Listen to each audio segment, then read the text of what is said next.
Welcome to BRK news. So జనరల్‌గా depression పెద్దవాళ్ళలో మనం చూస్తూ ఉంటాము. కానీ చిన్నపిల్లల్లో కూడా డిప్రెషన్ ఉంటూ ఉంది. చిన్నపిల్లల్లో డిప్రెషన్ ఉందని మనకెలా తెలుస్తుంది? లక్షణాలు ఎలా ఉంటాయి? మరి దాని నుంచి వాళ్ళని బయటపడేయడం ఎలాగా? వివరాలు తెలుసుకుందాం. ఈరోజు మనతో పాటు ఉన్నారు ప్రముఖ psychologist and herbal medicine specialist Swathi గారు. మేడం నమస్తే. నమస్తే లక్ష్మి గారు. డిప్రెషన్ అంటే మనకి డిప్రెషన్ ఉందనుకోండి తెలుస్తది. ఎలా తెలుస్తుంది లక్ష్మి గారు? అంటే మీరు యాక్టివ్‌గా కూడా ఉండము. ఏదో మూడ్ ఆఫ్‌లో ఉంటాము. దాని గురించి ఎక్కువ ఆలోచిస్తూ ఉంటాము. ముఖ కవళికలు తెలుస్తూ ఉంటాయి. ఎక్కువగా కాలము ఇలాగా. కానీ చిన్న పిల్లల్లో డిప్రెషన్. ఇప్పుడు పెద్దవాళ్ళకి డిప్రెషన్ వచ్చిందంటే రకరకాల కారణాలు అయి ఉండొచ్చు. అవును. వాళ్ళకి ఏదో హోప్స్ ఉండొచ్చు, గోల్స్ ఉండొచ్చు. అట్లా ఇట్లా. కానీ చిన్న పిల్లల్లో డిప్రెషన్ అది ఎందుకు? బాగుందండి ఇలా మాట్లాడుకోవడం. మనం అస్సలు బాలేదు. మనం చిన్న పిల్లలు అని అంటే బేసిక్‌గా ఫ్యామిలీస్ లో మనం అందరం ఎలా చూస్తాం తెలుసా? ఒక ఇంట్లో చిన్న పిల్లలు ఉన్నారంటే ఫస్ట్ ఆ ఇంట్లో ఒక బ్రైట్‌నెస్ వచ్చేస్తది. పెద్దవాళ్ళు పొద్దున్న వెళ్ళిపోతారండి పనికి.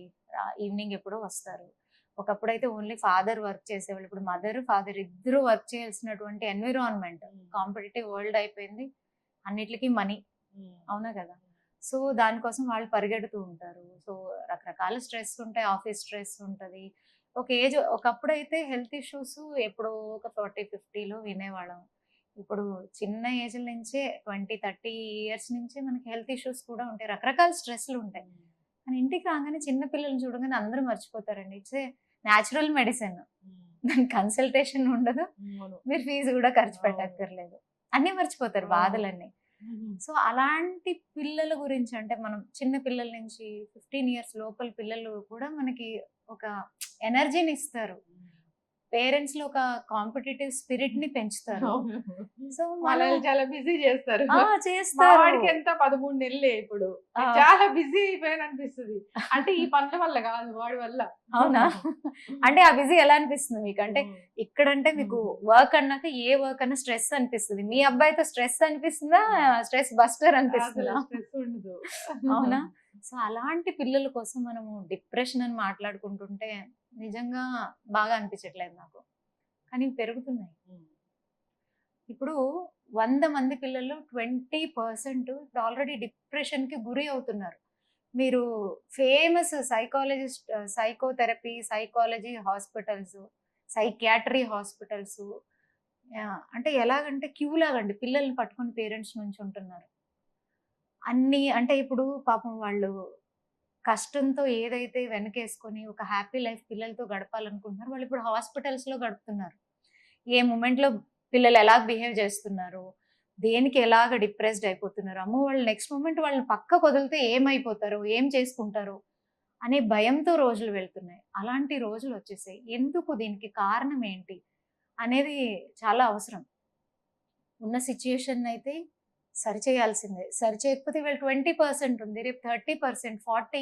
ఇంట్లో మీకున్న 4 పిల్లల్లో 2 పిల్లలు డిప్రెషన్‌తో ఉన్నారు అని తెలిస్తే అంటే వాళ్ళ లైఫ్ ఎలాగో చెప్పలేని పరిస్థితిలో ఉంది. మరి మనం మిగిలిన వాళ్ళ ఆ హ్యాపీ మూమెంట్స్‌ని ఎంజాయ్ చేయగలరా ఫ్యామిలీతో? కుదురుతుందా? లేదు గదా! సో అలాంటి పరిస్థితి. దీనికి ఎందుకు వస్తుంది అంటే ఎక్కువగా కారణాలు చాలా ఉంటాయి. జెనెటికల్‌గా వాళ్ళ తాతల నుంచి కూడా ఎవరైనా డిప్రెషన్స్ పేషెంట్స్ ఉన్నారు అనుకోండి, వాళ్ళ నెక్స్ట్ జనరేషన్‌లో కూడా డిప్రెషన్ వచ్చే ఛాన్సెస్ ఉంది ఎక్కువగా. Second thing emotional traumas. పుట్టిన ఏజ్ నుంచి మనం అనుకుంటాము 10 ఏళ్ళు వస్తేనే వీళ్ళకి అన్నీ అర్థమవుతుంది. అన్నీ అబద్ధం అండి. ఇప్పుడు పుట్టిన బేబీని క్యాచ్ మై హ్యాండ్ అని మీరు ఇస్తే మీ ఫింగర్‌ని పట్టుకుంటున్నారా లేదా? అంటే వాళ్ళకి అర్థం అవుతుంది అక్కడ నాకు సపోర్టివ్ ఇస్తున్నారు, నన్ను హోల్డ్ చేయమంటున్నారు అంటే ఆ ఎమోషన్ బేబీకి అర్థం అవుతుంది కదా. సో చిన్న ఏజ్ నుంచి ఎమోషనల్ ట్రామాస్ పిల్లల మైండ్కి వెళ్ళిన వాళ్ళు అబ్జర్వ్ చేసిన ఇంటి వాతావరణంలో వాళ్ళకి డిప్రెషన్ వచ్చే ఛాన్సెస్ ఎక్కువగా ఉంటుంది. అలాగే చాలా మంది గోల్స్ పెట్టుకుంటారు. నేను ఈ టైంకి ఇది చేసేయాలి, ఫలానా టైంకి ఇది అయిపోవాలి, నేను ఇది అచీవ్ చేసేయాలి, ఏదో అయిపోవాలి అనుకున్న వాళ్ళు ఫెయిల్ అయిపోయారు అనుకోండి, వాళ్ళు అనుకున్న ప్లానింగ్ ఫెయిల్ అయిపోయింది అనుకోండి, వాళ్ళల్లో కూడా డిప్రెషన్ వచ్చే ఛాన్సెస్ ఉంటుంది. రిలేషన్షిప్ హస్బెండ్ అండ్ వైఫ్ ఉండొచ్చు, బ్రదర్స్ అండ్ సిస్టర్స్ ఉండొచ్చు, పేరెంట్స్ అండ్ కిడ్స్, వీళ్ళ మధ్యన కూడా ఏదన్నా ఎమోషనల్ ట్రామాస్, ఎమోషనల్ డిస్టర్బెన్స్, రిలేషన్లో ఉండేటటువంటి ఇంపేరబిలిటీ, అర్థం చేసుకోకపోవడం, నమ్మకం లేకపోవడం, ఇలాంటి విషయాల్లో కూడా డిప్రెషన్ వచ్చే ఛాన్సెస్ ఎక్కువ ఉంటుంది. అలాగే ఇవన్నీ కూడా మనకి డిప్రెషన్కి కారణమైనప్పుడు ఫలానా వాళ్ళలో డిప్రెషన్ ఉంది అని తెలుసుకోవాలి అని అనుకుంటే నిన్నటి వరకు చాలా బాగా ఉండుంటారండి. కిడ్స్ ఉండనివ్వండి, పెద్దవాళ్ళు అయ్యి ఉండనివ్వండి, ఎవరైనా సరే నిన్నటి వరకు బాగా ఉంటారు. సడన్గా వాళ్ళలో పర్సిస్టెంట్ అంటే ఎక్కువ రోజులు సాడ్గా ఉంటారు. దేని మీద ఇంట్రెస్ట్ ఉండదు, చదివే పిల్లలకి చదువు మీద ఇంట్రెస్ట్ ఉండదు, పని చేసే వాళ్ళకి పని చేయాలనిపించదు, హ్యాపీగా ఎవరితో మాట్లాడరు, ఎక్కడ ఫంక్షన్స్లో పార్టిసిపేట్ చేయరు, ఎక్కడో లోన్లీగా చీకట్లో ఉండడానికి ఇష్టపడుతూ ఉంటారు, తెలవకుండా రోజులో 4-5 సార్లు గంటలు ఏడుస్తూ ఉంటారు, ఫుడ్ కంప్లీట్గా అవాయిడ్ చేస్తారు, లేకపోతే అతిగా తింటూ ఉంటారు, అతిగా మాట్లాడుతూ ఉంటారు, అతిగా కోపం చేసుకుంటూ ఉంటారు.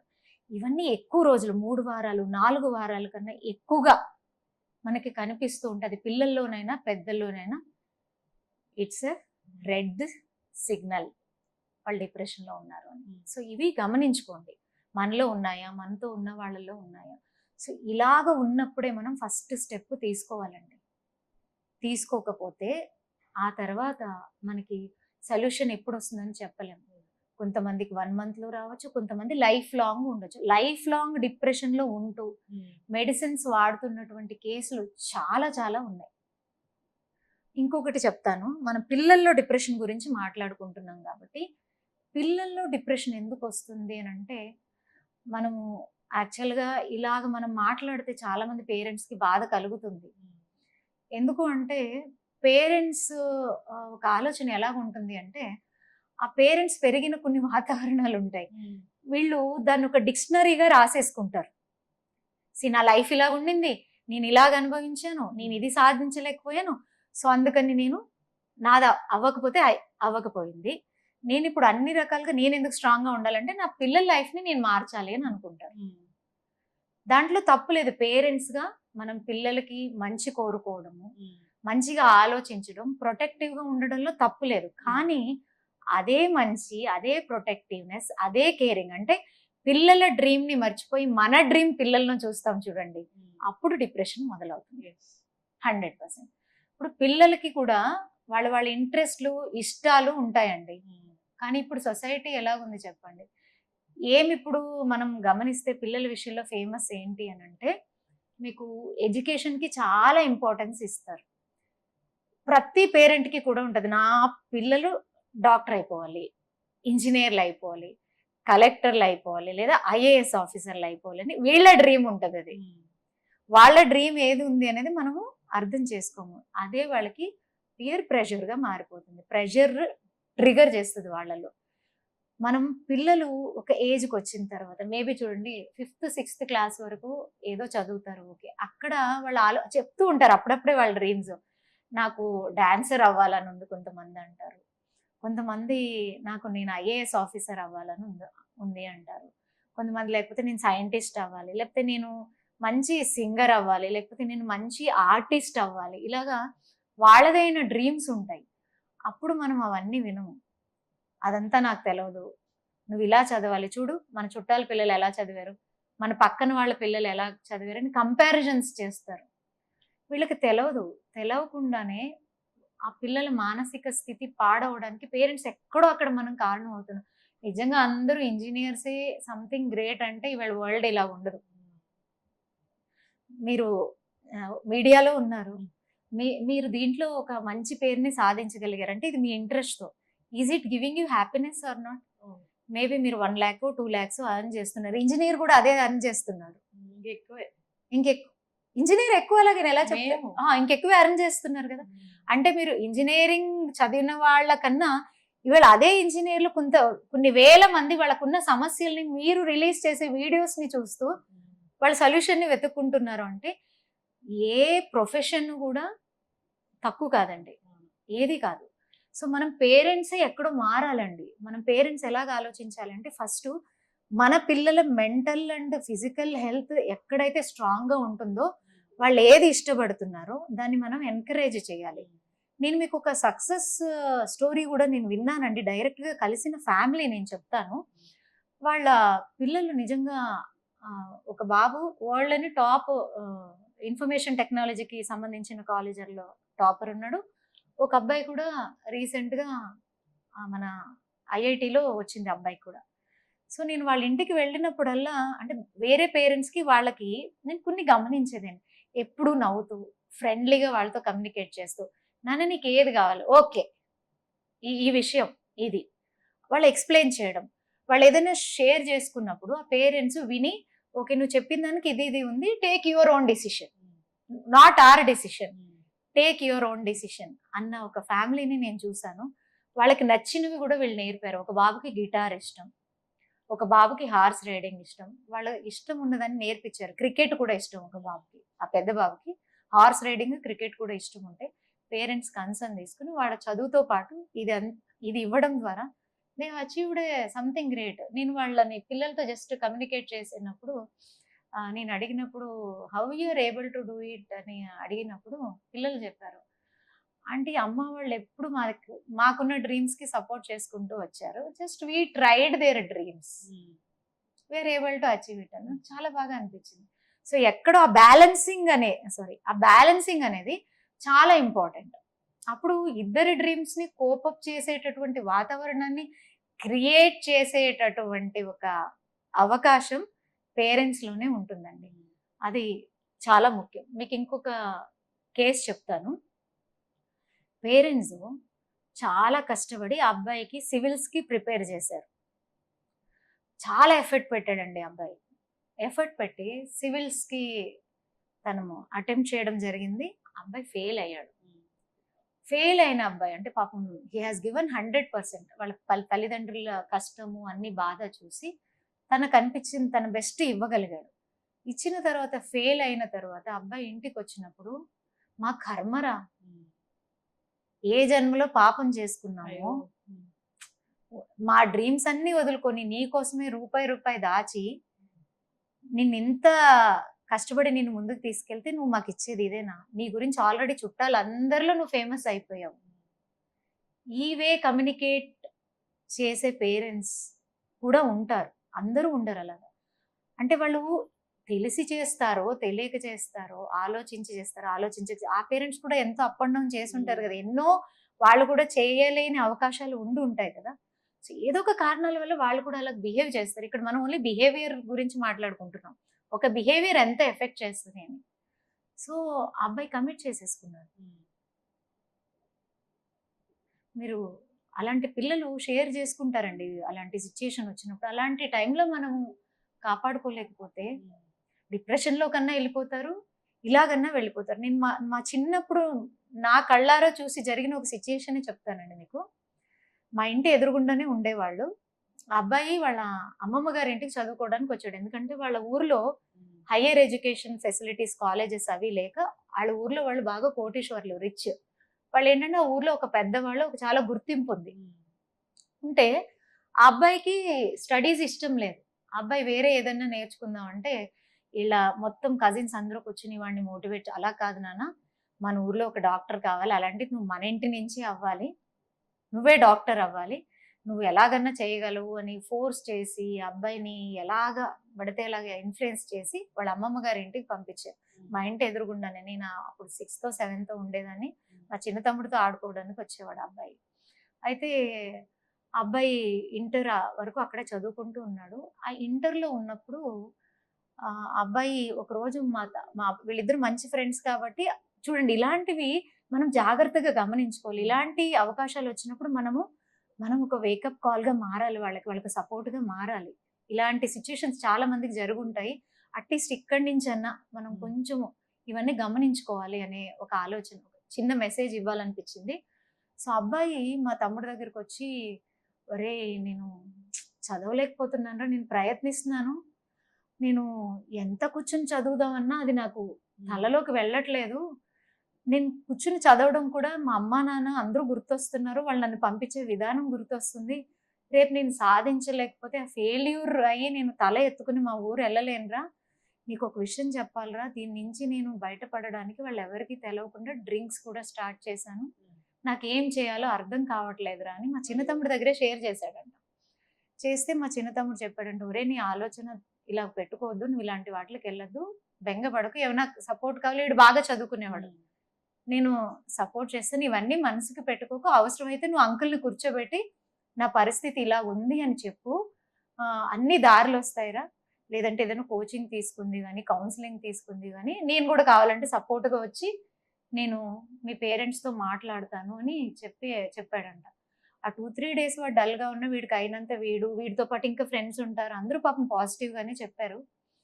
ఇది జరిగిన 1 వీక్కి అబ్బాయి నాకు అప్పుడే చూడండి మెడిసిన్స్ గురించి నేను కూడా అప్పుడంతా ఏంటది, ఏం తీసుకున్నాడు, ఏం జరిగిందని మెటాసిడ్ అనే ఒక మెడిసిన్ తీసుకుని అబ్బాయి కమిట్ చేసుకున్నాడు, చనిపోయాడు పాయిజన్ తీసుకుని.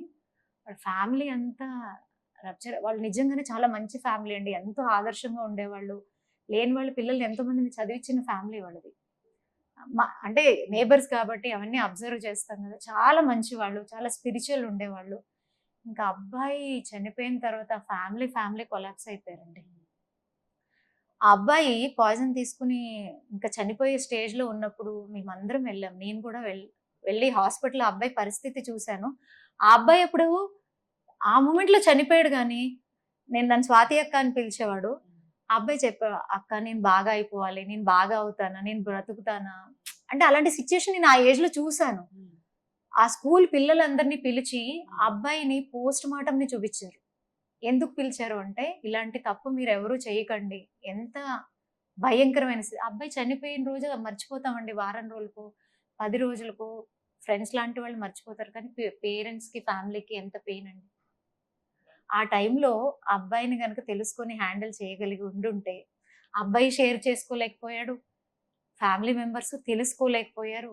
అందుకనే అబ్జర్వేషన్ అనేది చాలా చాలా ఇంపార్టెంట్. ఆ టైంలో అబ్బాయి డిప్రెషన్కి గురి అయ్యాడు.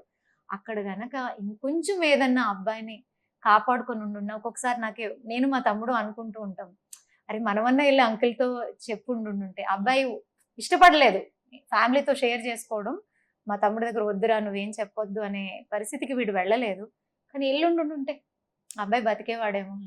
అట్లీస్ట్ ఇలాగా తెలియని సిచ్యుయేషన్స్ ఎన్నో జరుగుతాయి. సో డిప్రెషన్లో తెలవకుండా కమిట్ చేసేసుకుంటున్నారు.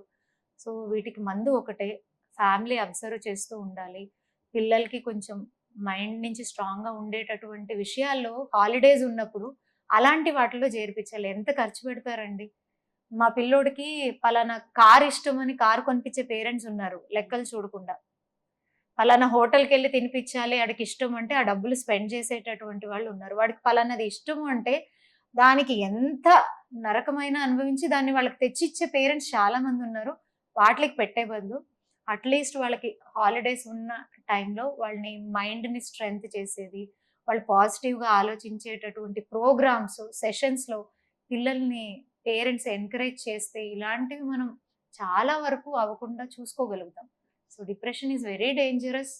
మనం తెలుసుకొని దానికి కావాల్సినటువంటి సైకో థెరపీస్ ఉంటాయి, ఆ థెరపీ సెషన్స్కి, కౌన్సిలింగ్ సెషన్స్కి వాటికి తీసుకెళ్ళడం ద్వారా మన పిల్లలు మనం కాపాడుకోగలుగుతాం.